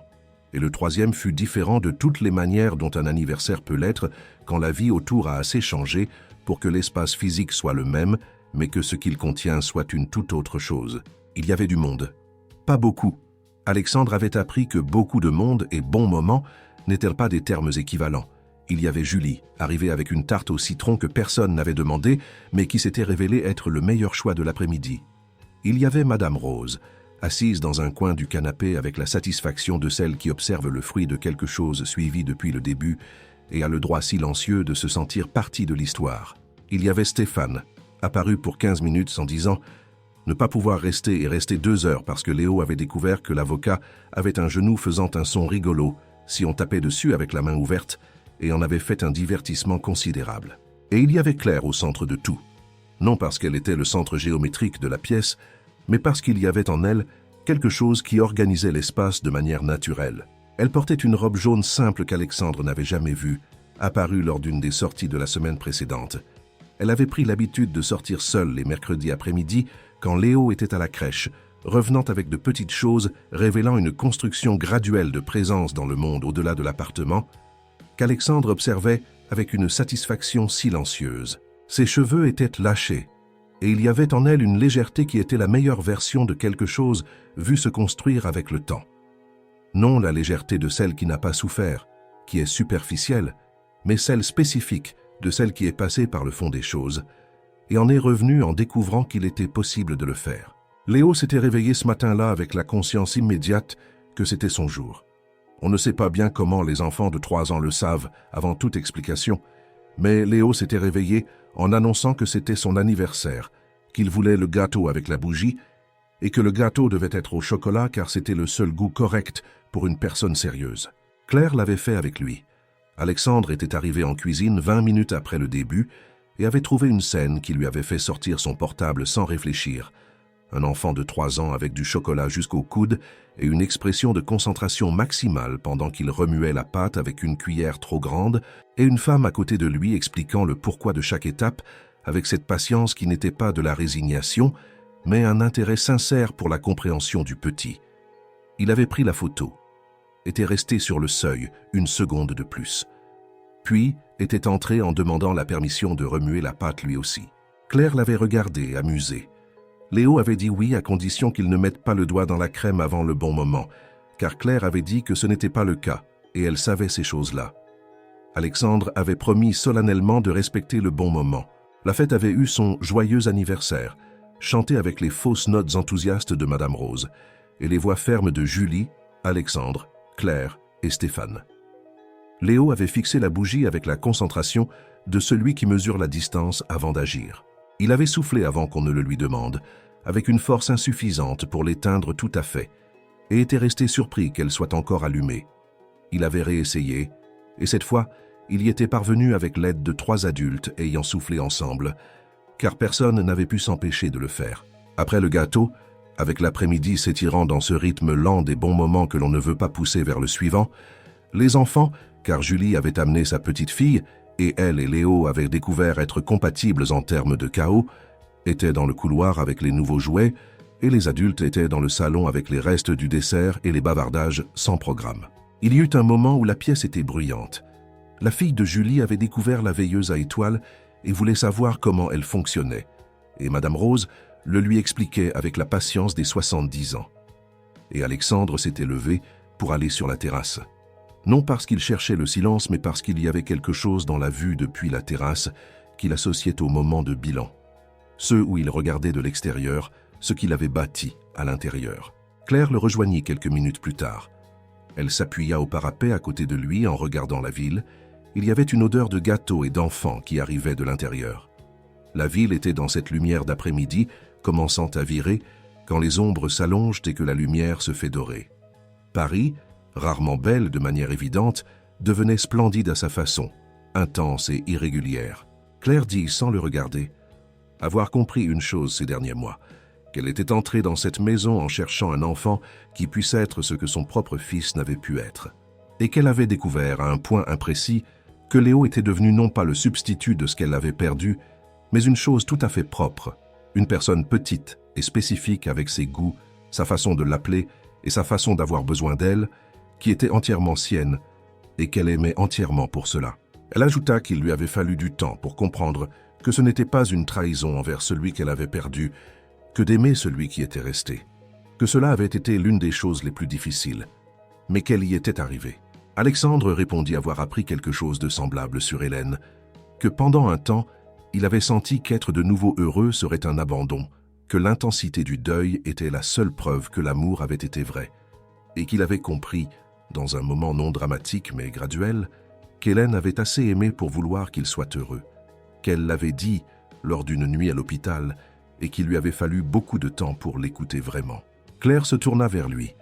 Il dit qu'il y avait quelque chose qu'il voulait dire alors que la maison était pleine de personnes chères, que le gâteau avait été bon, que Léo avait soufflé sa bougie et qu'il y avait une version de famille dans cet espace plus réel que n'importe quel plan jamais fait.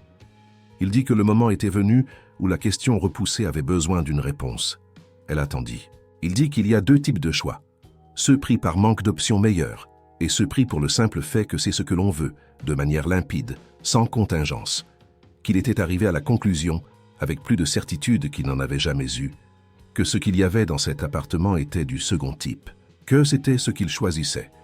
Non parce que c'était la seule voie, non parce que Léo en avait besoin, non parce qu'une histoire commune rendait difficile de se séparer, mais parce qu'il y avait là une personne arrivée de manière imparfaite et restée de manière réelle, devenue une partie de ce qu'il considérait comme sa propre vie.